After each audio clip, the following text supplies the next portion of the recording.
Assalamualaikum warahmatullahi wabarakatuh. Salam sejahtera bagi kita semua. Selamat pagi, siang, dan malam, Ibu dosen dan teman-teman sekalian. Perkenalkan, saya Juniari dengan NIM D022414 dari Program Studi Informatika. Pada kesempatan kali ini, saya akan mempresentasikan hasil penelitian saya yang berjudul Analisis Perbandingan Jaringan Sosial Interaksi Pengguna pada Video Hiburan dan Edukasi di YouTube menggunakan Social Network Analysis atau SNA.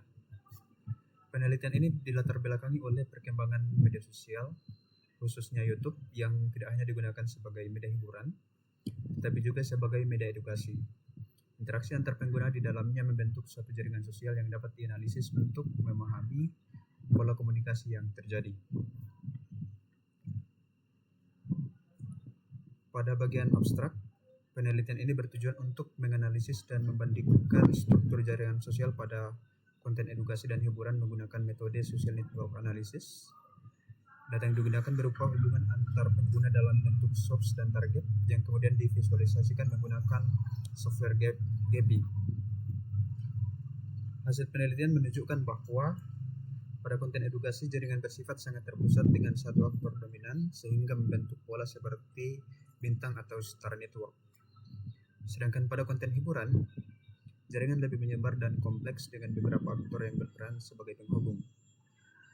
Selain itu, penyebaran informasi pada konten edukasi cenderung lebih cepat, sedangkan pada konten hiburan lebih bervariasi.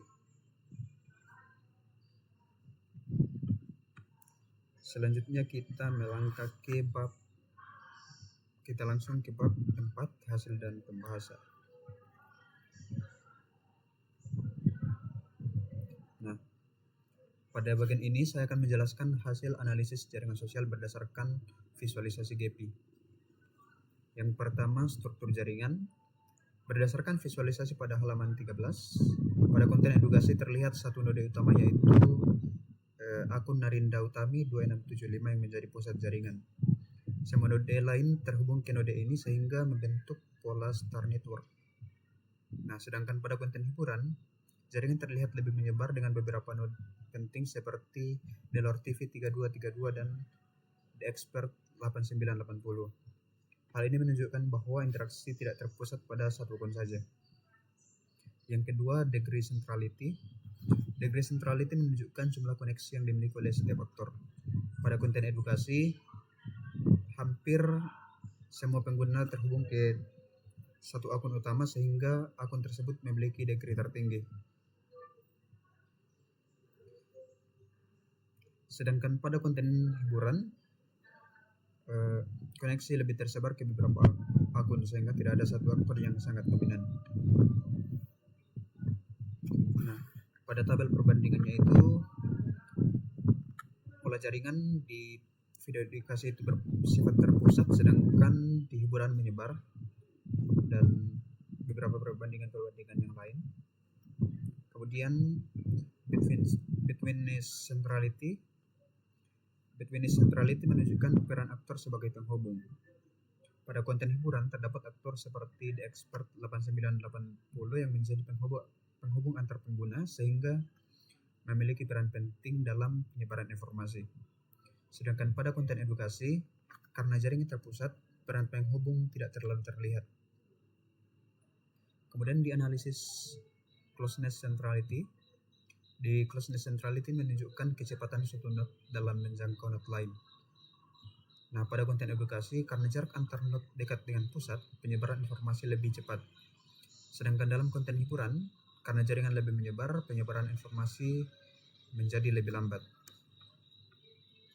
Kemudian analisis pola interaksi.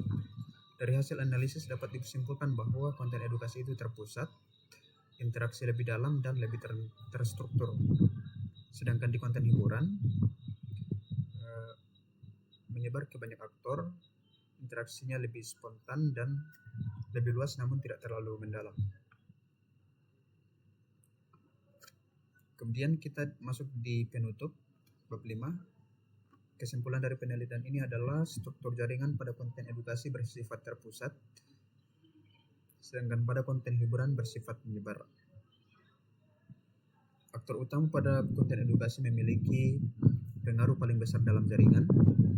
Pada konten hiburan terdapat beberapa aktor yang berperan sebagai penghubung. Penyebaran informasi pada konten edukasi lebih cepat dibandingkan konten hiburan, dan jenis konten memengaruhi pola interaksi dari struktur jaringan sosial pengguna. Kemudian saran untuk penelitian selanjutnya, disarankan menggunakan data yang lebih besar serta menambahkan analisis lain seperti density agar hasil lebih mendalam. Selain itu, penelitian ini dapat dikembangkan untuk menganalisis penyebaran informasi seperti hoax atau konten viral. Demikian yang dapat saya sampaikan. Mohon maaf apabila terdapat kekurangan dalam penyampaian. Terima kasih atas perhatian Ibu dosen dan teman-teman sekalian. Wassalamualaikum warahmatullahi wabarakatuh. Shalom.